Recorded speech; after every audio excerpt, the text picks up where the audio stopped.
جب بھی عمران خان نے کوئی وقت آیا تو پاکستان کی بہتری کے لیے تو اس نے کچھ نہیں کیا، سول نافرمانی IMF کو خط لکھ دوں گا، جو کچھ چیزیں آپ کے سامنے ہیں، تو میرا خیال ہے کہ یہ ایک اچھی پیش رفت ہے، اس پہ حکومت نے تو اپنی سنسیئرٹی دکھائی ہے، اب آگے دیکھیں کیا ہوتا ہے۔ اچھا فیصل چودھری صاحب، بٹ صاحب کی آپ نے گفتگو سنی اور یہ آپ کے جو معاملات ہیں وہ سبجیکٹ ٹو عمران خان ہیں، PTI یہ کہتی ہے کہ جو گورنمنٹ کے ہیں وہ سبجیکٹ ٹو اسٹیبلشمنٹ ہیں، کہ وہ اگر مانیں گی تو ٹھیک ہے، نہیں مانتے تو ان سے بھی بات کرنا فضول ہے، اور ناصر بٹ صاحب خوشائن قرار دے رہے ہیں لیکن کچھ زیادہ پر امید نہیں ہے کہ اس سے کوئی شاید رزلٹ نکل سکے۔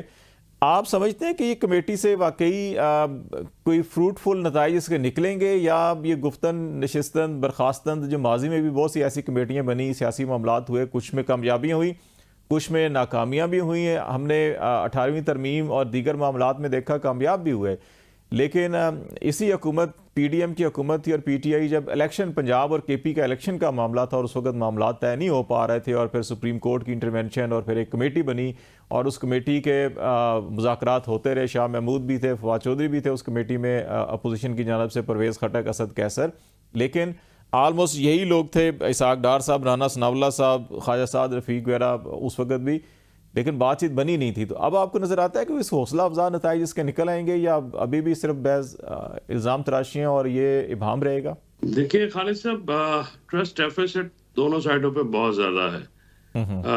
عمران خان صاحب اگر تو بنی گالہ میں بیٹھے ہیں اور عمر ایوب صاحب ایسی کوئی بات کریں تو اسے پھر آپ غیر سنجیدہ کہہ سکتے ہیں، لیکن جب سے مذاکراتی کمیٹی بنی ہے، عمر ایوب صاحب کو نکلتے ہی اڈیالہ چوکی میں اریسٹ کیا گیا اور رات بھر ایک غیر قانونی حبس بیجا میں رکھا گیا اور صبح عدالت نے ان کو رہائی دی۔ اس کے بعد سے تو ان کی ملاقات مذاکراتی کمیٹی کی نہیں ہوئی ہے عمران خان صاحب سے۔ تو یہ ڈیولپمنٹ تو اچھی ہے، اس کو تو خوشائن ڈیولپمنٹ میں سمجھتا ہوں کہ کمیٹی بنا دی گئی ہے۔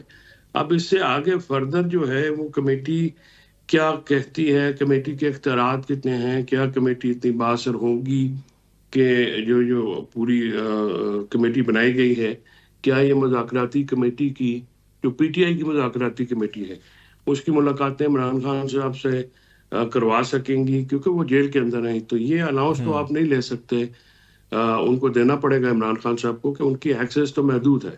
اور ظاہر ہے جس طرح سے نواز شریف، شہباز شریف نون لیگ کے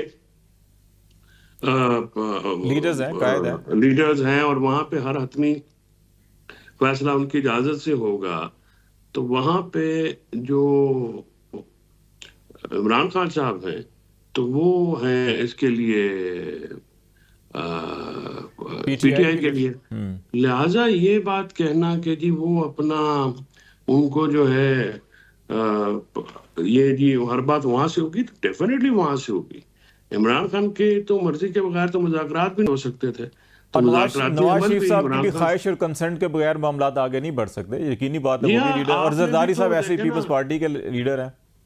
14 تاریخ سے لے کے 14 تاریخ کا مذاکراتی کمیٹی، بلکہ 24 کی جب فائنل کال تھی، 21 نومبر سے یہ مذاکراتی عمل کا عمران خان صاحب نے اعلان کیا تھا، تو آپ کو بھی تو پورا مہینہ سے زائد ہو گیا، آپ تو آزاد لوگ تھے کہ جو مذاکراتی کمیٹی آگے اس چیز کو کیسے سنجیدگی سے بڑھاتی ہے، کیونکہ معاملات جو ہیں وہ تو سنجیدہ ہیں۔ معاملات تو دو ہیں نا، ایک تو ہم جو ان سے یہ نہیں کہتے کہ جی آپ ہمیں وہ کریں، کوئی رائے تو نہیں مانگتے۔ ہمارے جو اسیران ہیں، یا تو آپ 9 مئی کی ان کے ٹرائلز کا فیصلہ کریں، اگر نہیں کرتے تو آپ بیلیں دیں، ٹھیک ہے نا، 2 ہی چیزیں ہو سکتی ہیں نا، تیسری چیز تو ہے کوئی نہیں، چلان پیش کریں، کیس کو آگے بڑھائیں۔ اچھا مجھے بتائیں، مطلب سر سال سزا 1.5 سال سے اپنے اندر رکھا ہوا ہے، تو خالد صاحب وہ یہ طریقہ کار تو نہیں ہو سکتا نا، آخر سیاسی لوگ ہیں کہ آپ نے، اور کوئی ایک چیز کسی کے خلاف ثابت نہیں ہے، ابھی بھی چلان میں بھی ثابت نہیں ہے۔ اچھا مجھے یہ بتائیں چوہدری صاحب، یہ بتائیں اگر ہم کمیٹی کو دیکھیں، اسحاق ڈار صاحب بڑے سینئر قابل اعتماد ساتھی ہیں، نواز شریف صاحب کے بھی، شہباز شریف صاحب کے بھی، اور ہمیشہ سے بڑا اہم کردار ادا کرتے ہیں۔ رانا ثناء اللہ صاحب یہ بھی دست راست ہیں، بڑی کچن کیبنٹ کے ممبر ہیں، اور عرفان صدیقی صاحب بھی۔ عرفان صدیقی صاحب کا موقف اگرچہ یہ رہا ہے کہ ہم 9 مئی 26 نومبر والوں کو کوئی رعایت نہیں ہوگی اور کوئی مذاکرات نہیں ہوں گے، پرویز اشرف صاحب، نوید قمر صاحب یہ بھی معتدل مزاج ہیں، خالد مقبول صدیقی، علیم خان اور چودھری صالح حسین. تو یہ کمیٹی تو اپیرنٹلی تھوڑی سی امپاورڈ لگتی ہے کہ اگر کوئی فیصلہ لے گی تو شاید تو پھر ٹرسٹ ڈیفیسٹ تھوڑا کم ہونا چاہیے. Don't think? دیکھیے ٹرسٹ ڈیفیسٹ صرف کمیٹی بنانے سے تو خالد صاحب نہیں کم ہوگا نا. وہ سی بی ایمز کیا کرتے ہیں، کیا ڈیولپمنٹس ہوتی ہیں. فار ایگزامپل اگر آپ اٹھ کے جو مذاکراتی کمیٹی ہے اس کو پھر اینٹی ٹیررزم کے پرچوں میں ڈال دیتے ہیں، وہ جیل جاتے ہیں، ان کو پکڑ لیتے ہیں، تو ایسی چیزوں سے تو سیبوٹاج ہی ہوگا نا معاملہ. تو ایلیمنٹس تو ہیں اس کمیٹی میں بھی، ایسے ایلیمنٹس ہیں جو کہ مذاکرات نہیں چاہتے، عرفان صدیقی جیسے، جو کہ اس چیز سے بالکل وہ اسپائلر جن کو کہتے ہیں، اسپائلر ایلیمنٹس تو ہیں. تو اسپائلر ایلیمنٹس جو ہیں وہ ان کی کوشش ہوگی کہ اس کی وجہ یہ ہے کہ جو حکومت کا ایک بڑا طبقہ ہے وہ یہ سمجھتا ہے کہ اگر ہم نے مذاکرات کیے تو فیئر فیکٹر کم ہو جائے گا. اور فیئر فیکٹر کم ہونے کا مطلب یہ ہے کہ جو حکومت کا جو کیونکہ پورا ایڈیفیشن کی جو بنیاد ہے وہ عدم استحکام اور یہ خوف کی فضا کے اوپر، اور خوف کی فضا یہ کریٹ کر کے رکھتے ہیں. یعنی اسی صورت سلسلے میں آپ دیکھتے ہیں نا کہ کبھی کوئی رہنما گرفتار کرے، کبھی اس پہ کریک ڈاؤن، کبھی کس کے گھر توڑ دیا، کبھی کسی کے بچے اٹھا لیے. تو یہ سارا ایک پیٹرن ہے. یہ جب تک سی بی ایمز نہیں ہوں گے ٹرسٹ ڈیفیسٹ ختم نہیں ہو سکتا. اور سی بی ایم کرنے میں پہل کون کرے گا؟ جس کے پاس طاقت ہے. اختیار. اچھا بٹ صاحب میں ذرا آپ کی طرف آتا ہوں کہ یہ معاملہ بتائیے گا کہ ٹرسٹ ڈیفیسٹ کی خاتمے کی بات ہو رہی ہے. ڈیمانڈ صرف دو ہیں، ایک ہے رہائی اور ایک ہے 9 مئی اور 26 نومبر کے کمیشن پہ. رہائی پہ تو ابھی بھی حکومتی حلقوں میں سے ابھی آپ نے بھی کہا کہ جو جرائم پیشہ لوگ ہیں یا جنہوں نے غلط کام کیے ہیں، اور فیصل صاحب بھی کہہ رہے ہیں کہ ٹھیک ہے اب ٹرائل کریں، جو غلط کام ہے سزا دے دیں ان کو، ٹرائل تو آگے بڑھائیں.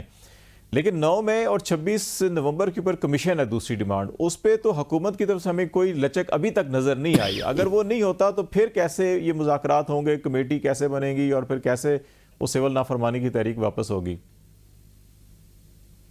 دیکھیں چوئی صاحب نے ایک دو باتیں کی جواب دے. دیکھیں جو 1.5 سال سے 9 مئی کا فیصلہ نہیں ہو رہا تھا، پی ٹی آئی چلی گئی سپریم کورٹ میں جا کے سٹے لے آئے. اب دیکھیں ایک ہفتہ پہلے جب سپریم کورٹ نے وہ 100 لوگ تھے ملٹری کورٹ میں اور باقی ہزاروں لوگ ہیں انسداد دہشت گردی عدالت میں. دیکھیں اب ایک فیصلہ ہو گیا نا. دیکھیں کوئی لوگ جو نہیں، سپریم کورٹ میں یہ تو اسٹے ہوا تھا نا کہ آپ ان کو سزائیں، ان کا کیس یا ٹرائل تو کر سکتے ہیں، فیصلہ نہیں سنا سکتے. اب جب فیصلہ ہو گیا ہے، جن لوگوں کو اب سزائیں ہوئی ہیں باقی کچھ رہتے ہیں. اور بات یہ ہے کہ اگر یہ ہو جاتا، دوسری بات یہ ہے کہ اب یہ فیصلے ہو رہے ہیں 9 مئی کی، جو ذمہ دار ہیں ان کو تو نہیں بخشا جائے گا جو کچھ 9 مئی کو ہوا. اور اگر جتنے لوگوں کو اب سزا ہوئی ہے وہ اگر پی ٹی آئی سے ان کا تعلق ہے، عمران خان صاحب تو کہتے ہیں کہ میرا ان سے تعلق نہیں ہے، یہ پی ٹی آئی کے نہیں ہے. اور دیکھیں جن کو سزائیں ہوئی ساتھ ان کے ویڈیو انہوں نے کیا وٹنس بھی ساتھ بتائی ہے. اب اس کے بعد جو باقی لوگ ہیں، اگر یہ آپ دیکھیں کہ یہ سارے لوگ اگر پی ٹی آئی کے ہیں اور یہ راستہ پی ٹی آئی کا کدھر جاتا ہے، اٹیالہ جیل کی طرف جاتا ہے، تو یہ چیز تو اب عدالتوں نے فیصلہ کرنا ہے، ہم نے نہیں کرنا. دوسری بات یہ عدم اعتماد جو چل رہا ہے، آپ کہہ رہے ہیں کہ دیکھیں نا یہ ریسنٹلی کیا ہوا، جب 26 نومبر کی بات تھی، 24 نومبر کو یہ آئے احتجاج کرنے کے لیے، ان کو حکومت نے فیسیلیٹیٹ کیا، ایک جگہ دی. انہوں نے جا کے عمران خان سے ملے، وہ بیرسٹر گور تھے اور بیرسٹر صاحب تھے، جا کے ملے. جب آ کے انہوں نے میسیج دیا تو بشرا بی بی نے کہا نہیں ہم نے نہیں جانا سنجانی، ہم نے تو جانا ہی ڈی چوک ہے. تو آپ یہ بتائیں، یہ چیزیں بھی آپ کے سامنے ہیں. اور میرا خیال ہے اب یہ چیزیں جو اب ہو رہی ہیں، اچھا فیصلہ ہے کہ جو دونوں صاحبان کمیٹیاں، انہوں کی کمیٹی بن گئی ہے اور ان کی کل 11 بجے میٹنگ ہے. اسپیکر صاحب اس میں برج کا کردار ادا کر رہے ہیں. اگر یہ چیز مثبت عمران خان نے اس پہ عمل کیا، میں پھر کہتا ہوں، ایک محمود خان چکزئی صاحب بھی تھے، وہ آئے تھے پہلے، عمران خان صاحب نے کہا یہ میری طرف سے بات کریں گے، وہ بھی آپ کے سامنے کیا ہوا. مراد یہ ہے کہ یہ جو عدم اعتماد ہوتا ہے اس کا، اب آپ دیکھیں جو کمیٹی بنی ہے، اگر وہ جا کے پھر عمران خان صاحب سے پوچھے گی، عمران خان صاحب کہیں گے جی نہیں، جب آپ نے کمیٹی بنا دی اس کو پھر آپ اختیار بھی دیں کہ وہ جو فیصلہ کرے اس پہ عمل ہو. تو یہ چیزیں ابھی آپ کے سامنے ہیں. باقی میں اس چیز پہ خوش ہوں کہ یہ جو کمیٹی ہے 1.5 سال پہلے بھی بن جاتی ہے. اگر عمران خان صاحب کا رویہ ٹھیک ہوتا, وہ بات ہی نہیں کرتے. 26 آپ دیکھیں جب 26ویں ترمیم تھی تو کوشش تھی کہ اپوزیشن ساری اکٹھی ہو جائے. پھر مولانا صاحب نے کردار ادا کیا, اکٹھے ہوئے, لیکن اینڈ پہ کیا ہوا, پھر عمران خان صاحب پیچھے ہو گئے. بات یہ ہے کہ اپوزیشن سے حکومت بات کرنا چاہتی ہے. آج آپ کے سامنے یہ بات ہے, دیکھ لیں. اب میرا خیال ہے کہ عمران خان صاحب کو چاہیے کہ سب سے پہلے یہ فیصلہ کریں اور میسیج دیں کہ جو نافرمانی والی میں نے کال دی تھی اس کا میں واپس لیتا ہوں. کیونکہ جب آپ ایک صحیح باتیں اگر صحیح مثبت طریقے سے چلیں گے تو اس کا تو جواب یہی ہے. باقی کمیٹی بنے گی کل 11 بجے, ان کا دونوں کی آپس میں میٹنگ ہے. اسپیکر صاحب بیچ میں بیٹھے ہوں گے. آپ کو ایک اچھی جو ہے نا وہ مثال بھی ملے گی. رویہ حکومت کا ٹھیک ہوگا. آپ آگے عمران خان سے بھی ڈیپینڈ کرتا ہے کہ وہ کیا کریں گے. ذرا سی بی ایمز بڑے ضروری ہیں دونوں طرف سے. ایک بریک لے لیتے ہیں, چھوٹی سی بریک کے بعد واپس آتے ہیں. تو ناظرین بات کو یہیں سے شروع کریں گے, ہمارے ساتھ رہے.